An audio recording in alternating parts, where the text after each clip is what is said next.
ప్రియమైన వాళ్ళారా, అందరు బాగున్నారా?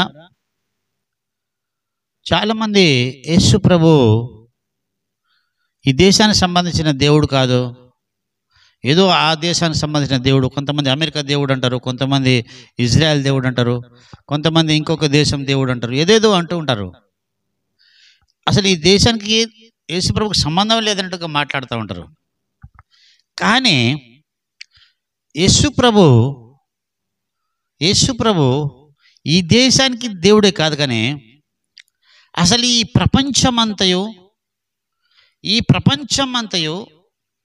ఈ భూలోకంలో సప్త సముద్రాలు, నదులు, కొండలు, లోయలు, పర్వతాలు, మనుషులు, జంతువులు, పక్షులు, సమస్త అరణ్యము, ఇవన్నీ ఈ ప్రపంచమంతయు యేసు ప్రభు వలనే కలిగినది.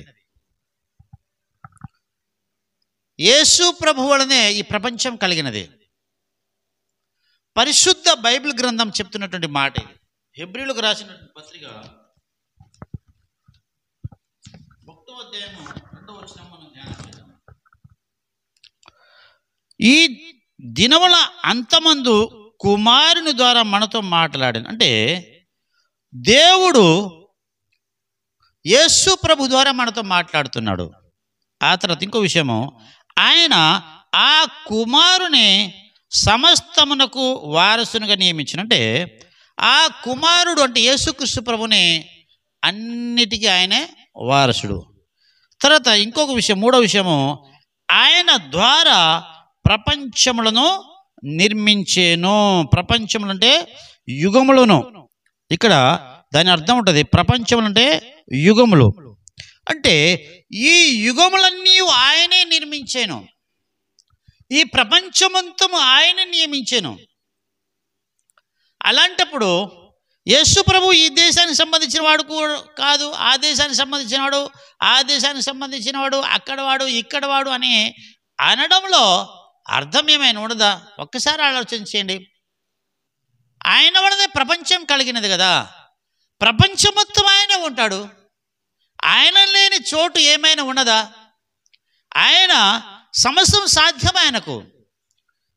అదేవిధంగా హెబ్రీయులకు రాసినటువంటి పత్రిక, ప్రియమైన వాళ్ళరా, అప్పుడు ఆయన శబ్దము భూమిని చలింపచేసాను. అంటే దేవుడు ఆయన భూమిని కదిలించగలుగుతాడు.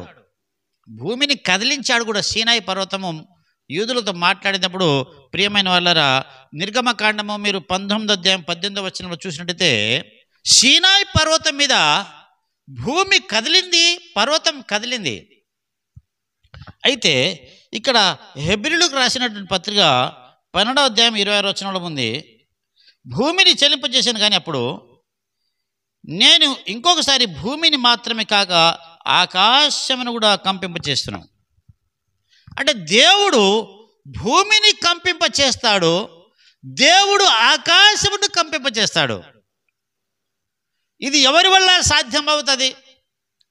ఇది ఎవరు ఊహించగలుగుతారు?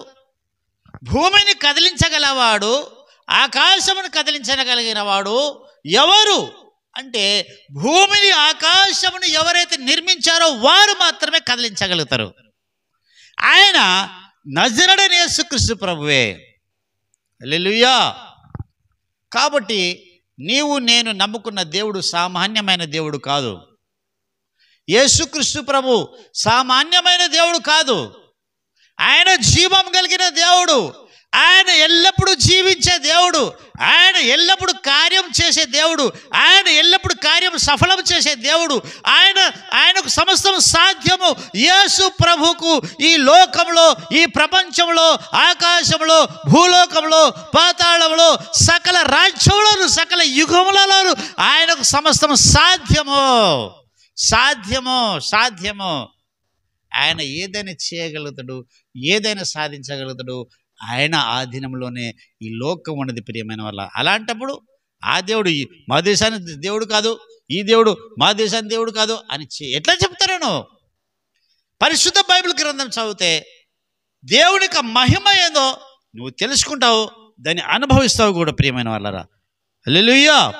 అదేవిధంగా ప్రియమైన వాళ్ళరా, యెషయా గ్రంథంలో 13వ అధ్యాయము 13వ వచనం కూడా మనం ఒక్కసారి ధ్యానం చేద్దాం ప్రియమైన వాళ్ళరా. యెషయా గ్రంథము 13వ అధ్యాయము 13వ వచనము ఒక్కసారి మనం చూసినట్టయితే, సైన్యములకు అధిపతికి యెహోవా ఉగ్రతకు, ఆయన కోపాగ్ని దినమునకు ఆకాశము వణుకున్నట్లును భూమి తన స్థానము తప్పున్నట్లును నేను చేసేదను. అబ్బా, ఎంత వాక్యం అండి! ఆయన కోపం వస్తే, సైన్యములకు అధిపతికి యెహోవాకు కోపం వస్తే, కృపా కనికరములు కలిగిన యేసు ప్రభుకు కోపం వస్తే, ఆ యొక్క ఆకాశము గజ గజ గజ గజ వణికిపోతుంది. భూమి తన స్థానాన్ని తప్పిపోతుంది. భూమి ఆకాశమే దేవుని చూసి వణుకుతే, పురుగు లాంటి నరుడు నీవు నేను దేవుణ్ణి చూసి భయపడుతున్నావా? అసలు భయం ఉందా దేవుడు అంటే?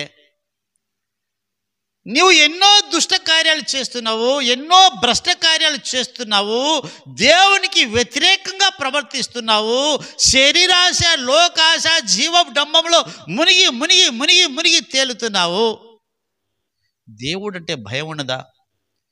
నీటి మీద బుడగలాంటి నీ జీవితం నా జీవితము, భయపడుతున్నావా దేవుడు అంటే? దేవుడు అంటే ఆషామాష అనుకున్నావా? భూమి వణుకుతుంది, ఆకాశం వణుకుతుంది. ప్రియమైన వాళ్ళారా, అదేవిధంగా భూమి ఆకాశములైన గతించిపోతుంది కానీ నా మాటలు గతించదని మార్క్స్ వార్త 13వ అధ్యాయము 31వ వచనంలో కూడా మనం చూడవచ్చు. అదేవిధంగా ప్రకటన గ్రంథంలో కూడా మనం చూసినట్టయితే ప్రియమైన వాళ్ళారా, 21వ అధ్యాయము 1వ వచనంలో క్రొత్త ఆకాశము క్రొత్త భూమిని కూడా నిర్మించగలుగుతాడు దేవుడు. క్రొత్త ఆకాశముని నిర్మించగలుగుతాడు, కొత్త భూమిని నిర్మించగలుగుతాడు, ఆకాశాన్ని తిప్పగలుగుతాడు. సూర్యచంద్రాలు నిర్మించిన వాడు ఆయనే. సైన్యములకు అధిపతి యెహోవాయే. కృపయు కనికరములు కలిగిన యేసుక్రీస్తు ప్రభువే. భయపడుచున్నావా ప్రియమైన వాళ్ళరా? దేవునికి నువ్వు భయపడి ఆయనకు లోబడితే, ఆయన వాక్యానుసారంగా నడుచుకుంటే, దేవుడు కృపతో నిన్ను హత్తుకొని, నిన్ను ఎత్తుకొని, నిన్ను ముద్దాడి, నిన్ను దీవించి, నిన్ను రక్షించి ఆయన రాజ్యంలో వారసురాలుగా నిన్ను చేస్తాడు. ప్రభు ఈ మాటలు దీవించునుగాక. ఆమేన్, ఆమేన్.